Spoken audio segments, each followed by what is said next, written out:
जय हिंद दोस्तों। तो अगर यदि यहाँ पर आप एसएससी जीडी का फार्म भरे हैं तो आपके लिए ये वीडियो जो है बहुत ज़्यादा इंपॉर्टेंट है। आपको हम बता दें कि यह आज का हमारा जो है प्रैक्टिस सेट 5 है। अभी तक हम लोगों ने 4 प्रैक्टिस सेट कंप्लीट कर लिया है। इसमें टोटल आपको 25 प्रश्न जीके के देखने के लिए मिलेंगे, ठीक है। और ये मिक्स क्वेश्चन रहते हैं, तो वीडियो के अंत तक बने रहते हैं तो आपको यहाँ पर जा करके फ़ायदा होने वाली है। चलिए हम लोग स्टार्ट कर लेते हैं पहला प्रश्न से। देखिए, सबसे पहला प्रश्न आपको क्या पूछा जाता है जीके में, भारत के किन राज्यों में गन्ना सबसे ज़्यादा पैदा होता है।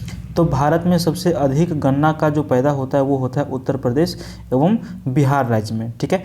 उत्तर प्रदेश एवं बिहार राज्य में, उत्तर प्रदेश की राजधानी लखनऊ और बिहार की राजधानी पटना। पटना जो है गंगा नदी के किनारे बसा हुआ एक शहर है, समझ गए। अगर यदि यहाँ का आपको सीएम पूछा जाए, उत्तर प्रदेश का सीएम अगर यदि पूछा जाए तो यहाँ के सीएम कौन हो जाएंगे, योगी आदित्यनाथ जी, ठीक है।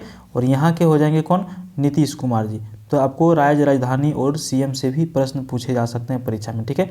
और आपको सबसे बड़ी बात हम ये बता दें कि इस बार जो है एसएससी जीडी का सिलेबस थोड़ा सा चेंज है, ठीक है। थोड़ा सा चेंज करने का मतलब इसमें प्रश्न आपको जीके के 20 प्रश्न मिलेंगे, यानी कि टोटल यहाँ पर 80 प्रश्न देखने के लिए मिलेंगे, जिसमें से 20 जीके रहेंगे, 20 रीजनिंग, 20 मैथ और 20 हिंदी या फिर अंग्रेजी जो आप सेलेक्ट किए होंगे उसके हिसाब से, ठीक है।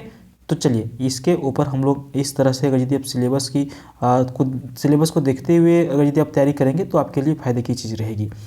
तो पहला प्रश्न हम लोगों ने कर लिया, सबसे अधिक गन्ना का उत्पादन उत्तर प्रदेश एवं बिहार में होता है। यहाँ की राज्य राजधानी और मुख्यमंत्री भी हम लोगों ने देख लिया। दूसरा प्रश्न, इनमें से रक्तदाब का मापक यंत्र कौन सा है, ठीक है। डॉक्टर के पास हम लोग जाते हैं, ठीक है, वो क्या करता है, ब्लड प्रेशर को मापता है, ठीक है। रक्तदाब मतलब क्या, ब्लड प्रेशर, बीपी। तो इसको मापने का एक यंत्र होता है और इसका नाम है स्फिग्मो मोनोमीटर, ठीक है। तो ये जो यंत्र है इससे बीपी को मापा जाता है, क्लियर हो गया। उसके बाद 3 नंबर प्रश्न को पूछ रहा है कि महात्मा गांधी का दक्षिण अफ्रीका से वापसी पर इनमें से किस घटना के कारण उनको प्रसिद्धि मिली। आपको पता है महात्मा गांधी जी दक्षिण अफ्रीका गए थे और वहाँ से बहुत दिनों के बाद रहने के बाद वो क्या हुए, भारत लौटकर आ गए थे। और भारत लौटकर आने के बाद एक बहुत ही बड़ा आंदोलन हुआ था, ठीक है। और उस आंदोलन का नाम था चंपारण सत्याग्रह, ठीक है। नील खेती के विरोध में यहाँ पे किसान जो है प्रोटेस्ट कर रहे थे और उसी में इन्होंने समर्थन किया और उसके बाद इनको जो है बहुत बड़ी प्रसिद्धि मिली, नाम इनका जो है चमक गया था, समझ गए। 4 नंबर प्रश्न पूछ रहा है कि विश्व के आधे से अधिक कहवा का उत्पादन कहाँ होता है, ठीक है। तो सबसे अधिक यानी कि पूरे विश्व में सबसे अधिक जो कहवा का उत्पादन होता है वो होता है ब्राज़ील में। ऑप्शन ये यहाँ पे बिल्कुल करेक्ट आंसर आपका हो जाएगा। अगला प्रश्न आपका है, सामान्यतया समस्त महत्वपूर्ण निर्णय लिए जाते हैं। देखिए यहाँ पर कैबिनेट मिनिस्टर इसका जो हो जाएगा सही आंसर हो जाएगा 5 नंबर का भी। अब इस बात को समझिए, सामान्यतः समस्त महत्वपूर्ण निर्णय लिए जाते हैं। जैसे मान के चलिए अभी मोदी सरकार है, ठीक है, मोदी सरकार है या फिर किसी अब स्पेशल किसी स्टेट से है, तो वहाँ की जो सरकारें होती है उसके लिए कैबिनेट मिनिस्टर बनते हैं, ठीक है। जैसे कैबिनेट मंत्री हो गए उसको बनाए जाते हैं, जैसे शिक्षा मंत्री हो गए, मद्य निषेध मंत्री हो गए, किसान हो गए, इस तरह से बहुत सारी चीज़ों को मिला करके कैबिनेट बनाया जाता है। और किसी भी डिसीजन को अगर लेना है तो वो सिर्फ कैबिनेट ही ले सकता है, अकेले एक व्यक्ति का पावर ये नहीं होता है, समझ गए। तो सामान्यतः समस्त महत्वपूर्ण निर्णय लिए जाते हैं कैबिनेट के द्वारा। अगला प्रश्न है, भारत किस खनिज के उत्पादन में आत्मनिर्भर है। तो भारत इन सभी, अगर यदि इन ऑप्शनों की हम बात करें तो इसमें से जो है ग्रेफाइट की उत्पादन में भारत जो आत्मनिर्भर अंग्रेजी क्या हो जाएगा, हो सकता है इंग्लिश मीडियम से हो गए तो सेल्फ डिपेंडेंट, यानी कि इतना ग्रेफाइट का उत्पादन यहाँ पर हो जाता है जितना भारत में इसकी खपत होती है, ठीक है। 7 नंबर, निम्नलिखित में से किस का संबंध संविधान के अनुच्छेद 3 से नहीं है। तो भारत के संविधान का अनुच्छेद 3 है उसके हिसाब से यहाँ पर जो है राज्यों के आपसी विवाद का संबंध इससे नहीं है। जबकि अगर यदि नए राज्य का निर्माण करना है तो उस अनुच्छेद 3 के हिसाब से होगा। नए राज्य का प्रवेश कोई दूसरा देश है जिसका कोई हिस्सा जो है भारत में शामिल करना है तो वो भी अनुच्छेद 3 के हिसाब से होगा। नए राज्यों के नाम में परिवर्तन, मान के चलिए बिहार से इसका नाम पाटलिपुत्र बदलना है करना है तो वो भी अनुच्छेद 3 के हिसाब से ही होगा। लेकिन राज्य में अगर यदि कोई आपसी विवाद हो गया है तो ये अनुच्छेद 3 के अंतर्गत नहीं आता है। अगला प्रश्न है, तमिलनाडु व आंध्र प्रदेश के तट का नाम क्या है। तो तमिलनाडु व आंध्र प्रदेश के तट का नाम है कोरोमंडल। सही उत्तर ऑप्शन ये हो जाएगा। अगला प्रश्न है क्षेत्रफल के क्रम में भारत के 3 बड़े राज्य, ठीक है, यानी कि घटते हुए क्रम में एक तरह से कह सकते हैं कि सबसे 3 बड़े राज्य जो हैं भारत के वो कौन कौन से हैं। आप एक अगर ये ध्यान में रखेंगे तो आपका सारा यहाँ पे कंप्लीट हो जाएगा। सबसे बड़ा राज्य जो है भारत का कौन सा है, राजस्थान है। दूसरा में यहाँ पे देखिए ऑप्शन कहीं स्टार्ट है राजस्थान से, नहीं है। तो अगर यदि सब आज आपको नहीं भी रहेगा और इस तरह का प्रश्न रहेगा तो आप इसको आराम से कर सकते हैं। तो 1 नंबर में है राजस्थान, 2 नंबर में मध्य प्रदेश और 3 नंबर में है महाराष्ट्र, ठीक है। क्षेत्रफल के क्रम में भारत के 3 बड़े राज्य, क्लियर हो गया। 10 नंबर प्रश्न है, एक जनजाति जो सरहुल त्यौहार मनाता है। तो ये जो जनजाति है ये है मुंडा, ठीक है। ये मुंडा जनजाति जो है सरहुल त्यौहार को मनाता है और ज़्यादातर ये जो है झारखंड के एरिया में पाए जाते हैं, ठीक है। अगला प्रश्न देखिए, अच्छा झारखंड की बात आया है तो झारखंड के बारे में थोड़ा सा आप यहाँ पे समझ लीजिए, ठीक है। यहाँ के जो अभी सीएम है वर्तमान में ये कौन है, हेमंत सोरेन है। झारखंड की राजधानी रांची है और ये 2000 ईस्वी में बिहार से कट करके अलग राज्य के अस्तित्व में आया। बिहार का 46% हिस्सा इसको मिला है, ठीक है। अगला प्रश्न देखिए 11 नंबर, सरकार की कुल आय तथा कुल व्यय के बीच के अंतर को क्या कहा जाता है। तो सरकार की जो कुल आय होती है, मान के चलिए कुल आय हो गई 10 और कुल व्यय हो गई मान के चलिए 12 या फिर 8 कुछ भी, ठीक है। तो कुल आय और कुल व्यय के बीच के अंतर जो होता है उसको कहा जाता है राजकोषीय घाटा, क्लियर। 12 नंबर प्रश्न, राज्य सरकारों की आय का मुख्य स्रोत क्या होता है। देखिए इस ऑप्शन के हिसाब से राज्य सरकार के मुख्य स्रोत का हिसाब जो स्रोत है वो बहुत सारे हैं, लेकिन ये चारों ऑप्शन में अगर यदि आपको पूछा जा रहा है तो इसमें सबसे बड़ा होगा केंद्रीय करों में भाग। जो सेंट्रल गवर्नमेंट का जो टैक्स होता है उसमें राज्य सरकारों की जो हिस्सा होती है यही यहाँ पे राज्य सरकार की आय का मुख्य स्रोत होते हैं, क्लियर है। देखिए अगला प्रश्न आपका है, मुंगेर जो बिहार को अपनी राजधानी बनाने वाला पाल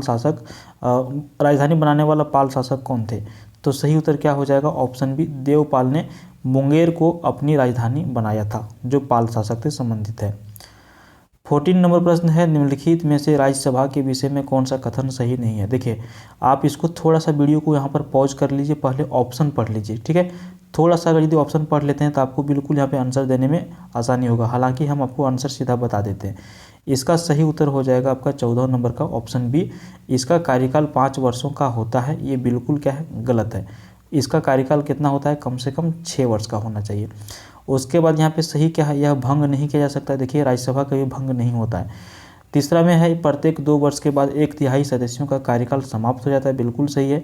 और 4 नंबर में है, राज्यसभा सदस्य बनने के लिए आपकी आयु सीमा कम से कम 30 वर्ष होनी चाहिए। लेकिन यहाँ पे जो ये दिया गया है ऑप्शन बी, कार्यकाल 5 वर्षों का होता है, ये बिल्कुल गलत है। इसका कार्यकाल 6 वर्षों का होता है। अगला प्रश्न है, भारतीय संविधान में ब्रिटिश संविधान से निम्नलिखित में से कौन से तत्व नहीं लिए गए हैं। ध्यान रखिएगा, कौन से तत्व नहीं लिए गए हैं, कहाँ से, ब्रिटिश संविधान से। तो ब्रिटिश संविधान से जो तत्व नहीं लिए गए हैं वो है न्यायपालिका की स्वतंत्रता, ठीक है। ये जो है न्यायपालिका की स्वतंत्रता भारतीय संविधान में ब्रिटिश संविधान से नहीं लिए गए हैं, ठीक है, नहीं लिए गए हैं। अगला प्रश्न 16 नंबर, पत्तों में लाल, नारंगी और पीले रंग किसके कारण होते हैं। तो आप देखते होंगे बहुत जगह अलग अलग जगहों पर कोई पत्ते लाल हो जाते हैं, कोई नारंगी कलर के हो जाते हैं और कोई पीले कलर के हो जाते हैं। तो इस तरह होने का जो मुख्य कारण होता है वो होता है कैरोटीनॉइड। ये बिल्कुल ऑप्शन बी जो है करेक्ट आंसर आपका हो जाएगा। अगला प्रश्न है आपका, अर्थोपोडा समूह के अंतर्गत शामिल नहीं है। देखिए साइंस से आपको हम बता दें कि आपने डिस्प्ले पे देखा होगा स्टार्टिंग में, इसमें जीके और जीएस, जनरल नॉलेज और जनरल साइंस दोनों के प्रश्न आते हैं और ये आपको जनरल साइंस के प्रश्न यहाँ पे मिल गए। ऑर्थोपोडा समूह के अंतर्गत शामिल जो नहीं होते हैं वो कौन सा है, तो ये है जोंक, जो ऑर्थोपोडा समूह के अंतर्गत शामिल नहीं होते हैं, क्लियर है। तो आपको यहाँ पे देखिए आप नोटिस कर रहे होंगे कि लगभग जो है सभी तरह के प्रश्न यहाँ पे यानी कि मिक्स क्वेश्चन पूछे जा रहे हैं और आपको परीक्षा में इसी तरह के मिक्स प्रश्न पूछे जाएंगे, जिसमें प्रश्नों की संख्या जीके और जीएस करंट अफेयर्स मिला के कितने रहेंगे, 20 रहेंगे। तो अपॉर्चुनिटी है, 25,000 से अधिक सीटें हैं, तो आपके लिए यहाँ पे बहुत ही अच्छा अपॉर्चुनिटी है। लगे रहते हैं जगह थोड़ा सा तो आप इसको आसानी से क्लियर कर सकते हैं। तो आपको आज से ही इसका तैयारी करना है, समझ गए। चलिए अगला प्रश्न, निम्न में से किस मुगल बादशाह ने दिल्ली की जामा मस्जिद का निर्माण करवाया था। तो सही उत्तर इसका हो जाएगा ऑप्शन सी, शाहजहां ने जो दिल्ली की जामा मस्जिद है उसका निर्माण करवाया था। और शाहजहां ने ही क्या करवाया है, ताजमहल का निर्माण करवाया। ठीक है, ताजमहल जो कहाँ पर स्थित है, आगरा में स्थित है। और शाहजहां के द्वारा और भी बहुत सारी इमारतें बनवाई गई है, लेकिन ये 2-3 जो है प्रमुख है। ठीक है, उसके बाद भारतीय गन्ना अनुसंधान संस्थान कहाँ पर स्थित है। अभी हम लोगों ने देखा कि सबसे अधिक गन्ना का उत्पादन कहाँ होता है, तो उत्तर प्रदेश और बिहार में। और इसका अनुसंधान संस्थान कहाँ पर है, तो कोयम्बटूर इसका सही उत्तर हो जाएगा।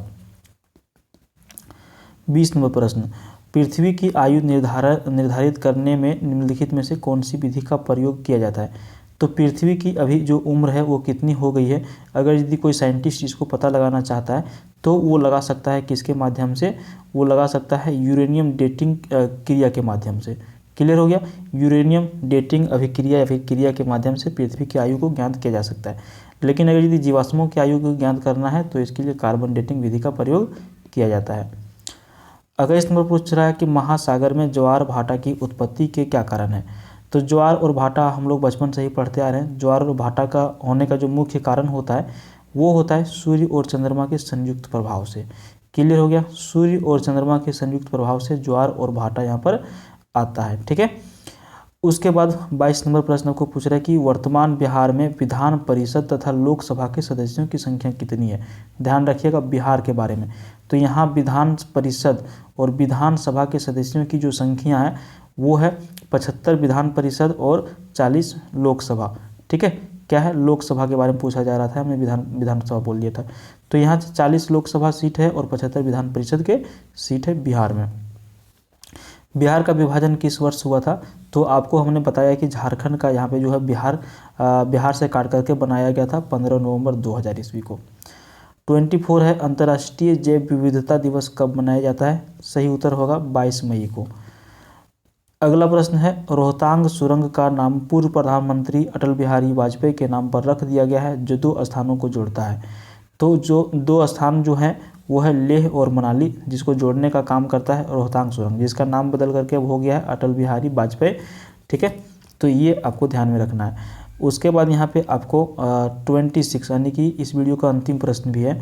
केंद्र सरकार ने हाल ही में प्रवासी भारतीय केंद्र का नाम बदल करके क्या रख दिया। करंट अफेयर्स में प्रश्न आपको ये पूछा जा सकता है। तो सही उत्तर क्या हो जाएगा, सुषमा स्वराज भवन इसका नाम बदल करके रख दिया है। तो वीडियो अगर यदि पसंद आया तो सिंपल, आपको इसमें पैसा आपको नहीं लगता है, लाइक कर दीजिएगा। इस तरह वीडियो देखने के लिए आप चैनल को सब्सक्राइब कर सकते हैं। Thank you.